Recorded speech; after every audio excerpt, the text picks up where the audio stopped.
അസ്സലാമു അലൈക്കും വറഹ്മത്തുള്ളാഹ്. നമ്മൾ അധിക കാര്യത്തിലും എളുപ്പ വഴി നോക്കുന്ന ആളുകളാണല്ലേ. ഏതൊരു കാര്യം എടുത്തു നോക്കുമ്പോഴും നമുക്ക് എളുപ്പം എങ്ങനെ ചെയ്യാൻ പറ്റും, എളുപ്പം എങ്ങനെ പോകാൻ പറ്റും, ഇങ്ങനെയൊക്കെ ചിന്തിക്കുന്ന ആളുകളാണ്. ആ ഒരു വിഷയത്തിലേക്ക് ഒരു കാര്യം കൂടി ഞാൻ പറഞ്ഞു തരികയാണ്. പറയുമ്പോൾ നിങ്ങളോട് പറയല്ല, ഞാൻ എൻ്റെ ശരീരത്തിനോട് ഉപദേശിക്കുകയാണ്. അതായത് നമ്മുടെ ദോഷം പൊറുക്കാൻ ഏറ്റവും എളുപ്പമുള്ള വഴി എങ്ങനെയാണ്? നമ്മൾ ഒരുപാട് തെറ്റുകൾ ചെയ്തു പോകുന്നവരാണ് അല്ലെ. അല്ലാഹു തആല നമ്മുടെ തെറ്റുകുറ്റങ്ങളൊക്കെ പുറത്തു തരുമാറാവട്ടെ, ആമീൻ യാ റബ്ബൽ ആലമീൻ. അപ്പോ ആ തെറ്റുകുറ്റങ്ങൾ പൊറുക്കാനുള്ള ഏറ്റവും എളുപ്പമുള്ള വഴി അത് ഉസ്താദ് നമുക്ക് പഠിപ്പിച്ചു തരുന്നുണ്ട്.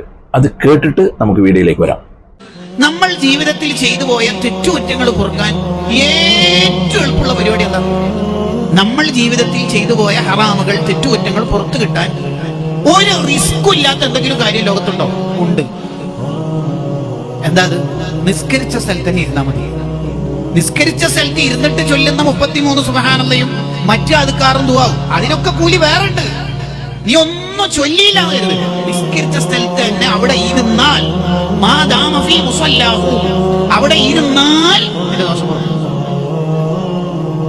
ബുഖാരിയുടെ ഈ ഹദീസിനെ വിശദീകരിച്ചുകൊണ്ട് ഇബ്നു ബത്വാൽ റളിയല്ലാഹു അൻഹു പറയുന്നതാണ് ബുഖാരിയുടെ വ്യാഖ്യാനത്തിൽ, ലോകത്ത് ഒരു അധ്വാനമില്ലാതെ ദോഷം പൊറുക്കാൻ പറ്റുന്ന അമലാണ് നിസ്കരിച്ച സ്ഥലത്ത് തന്നെ ഇരിക്കുക എന്ന് പറയുന്നത്. അപ്പൊ ഉമ്മമാര് അതൊന്ന് ആലോചിക്കണം. വെള്ളം ചൂടാക്കാൻ വെച്ച് ചായപ്പൊടി ഇടാൻ പാകത്തിലാകുമ്പോഴേക്ക് എട്ടരയ്ക്ക് നിസ്കരിച്ചിട്ട് വരാം എന്ന കണക്ഷൻ, ടച്ച് ഫ്ലൈറ്റ്, ടച്ച് ട്രെയിനായി നമ്മുടെ നിസ്കാരത്തെ ഒരിക്കലും കണക്ട് ചെയ്യുന്നു. അങ്ങനെ ചെയ്യുന്നു. വേറെന്തെങ്കിലും ചെയ്യുന്നതിന്റെ ഇടയിൽ പോയി നിസ്കരിക്കുക, നിസ്കാരം കഴിഞ്ഞ ഉടനെ അത് ചെയ്യാം എന്ന് വിചാരിച്ചാൽ നമുക്ക് ആ ഇരുത്തത്തിന് അത്ര ഊക്ക് കിട്ടൂല. വേഗം എണീക്കാൻ ഇങ്ങനെ വസ്വാസ് വന്നുകൊണ്ടിരിക്കും. ഫർളാണെങ്കിലും സുന്നത്താണെങ്കിലും നിസ്കരിച്ച സ്ഥലത്ത് തന്നെ കുറച്ച് അധിക സമയം ഇരിക്കാൻ നമ്മൾ ശ്രദ്ധിക്കണം. എങ്കിൽ നമ്മുടെ ദോഷങ്ങളൊക്കെ പുറത്തു കിട്ടും. അപ്പൊ ഉസ്താദ് പറഞ്ഞത് നമ്മുടെ തെറ്റുകുറ്റങ്ങൾ പൊറുക്കാൻ വേണ്ടി ഏറ്റവും എളുപ്പമുള്ള വഴി നിസ്കരിച്ചിട്ട് അതേ സ്ഥലത്ത് തന്നെ ഇരിക്കുക എന്നുള്ളതാണ്. അവിടെ നമ്മൾ ചൊല്ലുന്ന തസ്ബീഹുകള്, വിക്റുകള്, അതിനൊക്കെ പ്രതിഫലം വേറെയാണ്. നമ്മൾ അവിടെ ഇരിക്കുന്നതിന് തന്നെ അത്രത്തോളം പ്രതിഫലമുണ്ട്. ഇത് പറയുമ്പോൾ ഉസ്താദ് പറഞ്ഞ ഒരു കാര്യം എനിക്ക് സൂചിപ്പിക്കാതിരിക്കാൻ കഴിയില്ല. സ്ത്രീകളെ കുറിച്ച് ളുഹർ ഖളാ ആകുന്ന ആ സമയത്തോടടുപ്പിച്ച് പോയിട്ട് ഒരു വുളുവില് 2 നിസ്കാരങ്ങൾ ഉണ്ടാക്കുന്ന ഉമ്മപങ്ങന്മാരാണ് കൂടുതലുള്ളത്. എന്നോട് ദേഷ്യപ്പെട്ടിട്ട് കാര്യമില്ല, സാധാരണ നമ്മൾ കാണുന്ന ഒരു വഴിയാണ്. അതുപോലെ തന്നെ ഒരു നിസ്കാരം കഴിഞ്ഞ് എത്രയും പെട്ടെന്ന് എഴുന്നേറ്റ് പോവുക, അത് ഒഴിവാക്കിയിട്ട് അവിടെ തന്നെ ഇരിക്കണം എന്നാണ് ഉസ്താദ് പറയുന്നത്. അതുകൊണ്ട് നമ്മൾ എല്ലാവരും അതിനുവേണ്ടി ശ്രമിക്കുക. അല്ലാഹു തആല നമ്മുടെ എല്ലാ തെറ്റുകുറ്റങ്ങളും പുറത്തു തരുമാറാവട്ടെ. അല്ലാഹു തആല ഇഷ്ടപ്പെട്ട അടിമകളിൽ നമ്മെ എല്ലാവരെയും അല്ലാഹു ഉൾപ്പെടുത്തി തരുമാറാവട്ടെ. ദുനിയാവും ആഖിറവും വിജയിച്ചവരുടെ കൂട്ടത്തിൽ അല്ലാഹു തആല ഉൾപ്പെടുത്തി തരുമാറാവട്ടെ. ആമീൻ യാ റബ്ബൽ ആലമീൻ. ദോഷം പൊറുക്കാൻ എളുപ്പ വഴി പറഞ്ഞ അതേപോലെ സ്വർഗത്തിലേക്ക് കടക്കാൻ ഏറ്റവും വലിയൊരു എളുപ്പ വഴി ഉസ്താദ് പറഞ്ഞു തരുന്നുണ്ട്. അതും കൂടെ നമുക്കൊന്ന് കേട്ടുവരാം. സ്വർഗത്തിലെത്താനുള്ള ഏറ്റവും എളുപ്പ വഴി നീ ഒരു സലാംകയാവുക, നീ ഒരു സലാമാജിയാവുക. നീ സലാം പറയൂന്ന് നിന്നെ കാണുന്ന പരിചയമുള്ള എല്ലാവർക്കും ഉറപ്പുണ്ടാകണം. ഇപ്പൊ സലാം പറയൂ, കാരണം നീ അങ്ങനെ, നീ ഒരാളെ കണ്ട സലാം പറയണം.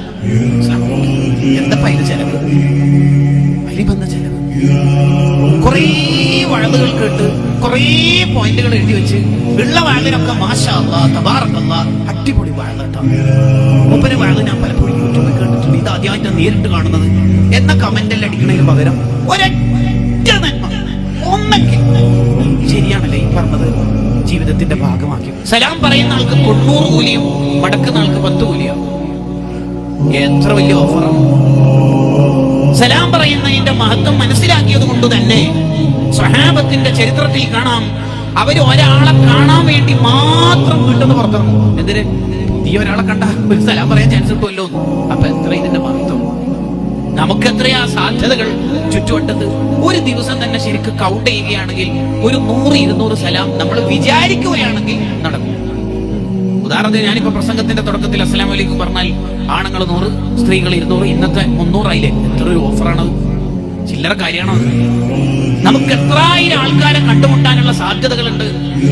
ഇനി അങ്ങോട്ട് നമ്മുടെ ജീവിതത്തിൽ ശ്രദ്ധിക്കേണ്ട കാര്യം, ഒരു മുഅ്മിനെ കണ്ടുമുട്ടി സലാം പറയാനുള്ള സാധ്യത, ചാൻസ് കിട്ടി, എന്നിട്ട് മിസ്സാക്കുക എന്ന് പറയുന്നത് നമ്മളിൽ നിന്നും ഉണ്ടാവരുത്. ഇവിടെ ഉസ്താദ് പറഞ്ഞത് സ്വർഗത്തിലേക്ക് കടക്കാനുള്ള എളുപ്പ വഴി സലാം വർദ്ധിപ്പിക്കണമെന്നാണ്. നമ്മൾ ആരെ കണ്ടാലും സലാം പറയണം. സലാം ആദ്യം പറയണമെന്നാണ്. പറയൽ സുന്നത്താണെങ്കിലും അതിനിക്ക് വലിയ പ്രതിഫലമുണ്ട്. ഉസ്താദ് പറഞ്ഞു കേട്ടില്ലേ, 90 പ്രതിഫലമാണ് സലാം പറയുന്ന ആളുകൾക്ക്. എന്നാൽ അത് മടക്കൽ നിർബന്ധമാണ്.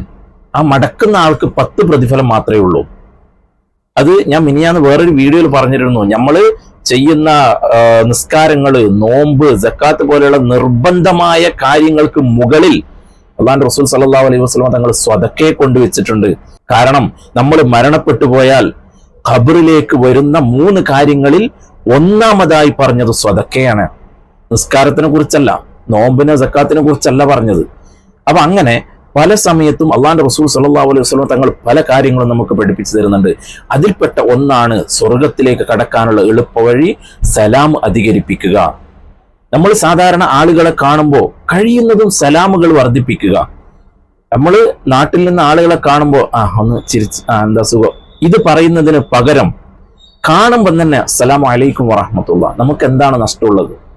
ആരെ കണ്ടാലും സലാം പറയുക, സലാം വർദ്ധിപ്പിച്ചുകൊണ്ടേയിരിക്കുക. അല്ലാഹു തആല നമ്മെ എല്ലാവരെയും നന്നാക്കി തെരുമാറാവട്ടെ. അല്ലാഹു തആല ഇഷ്ടപ്പെട്ട അടിമകളിൽ നമ്മെ എല്ലാവരെയും ഉൾപ്പെടുത്തി തെരുമാറാവട്ടെ. ദുനിയാവും ആഖിറവും വിജയിച്ചവരുടെ കൂട്ടത്തിൽ നമ്മെ എല്ലാവരെയും ഉൾപ്പെടുത്തി തെരുമാറാവട്ടെ. നമ്മളെ കടങ്ങൾ വീട്ടാനുള്ള വഴി അല്ലാഹു തആല തുറന്നു തെരുമാറാവട്ടെ.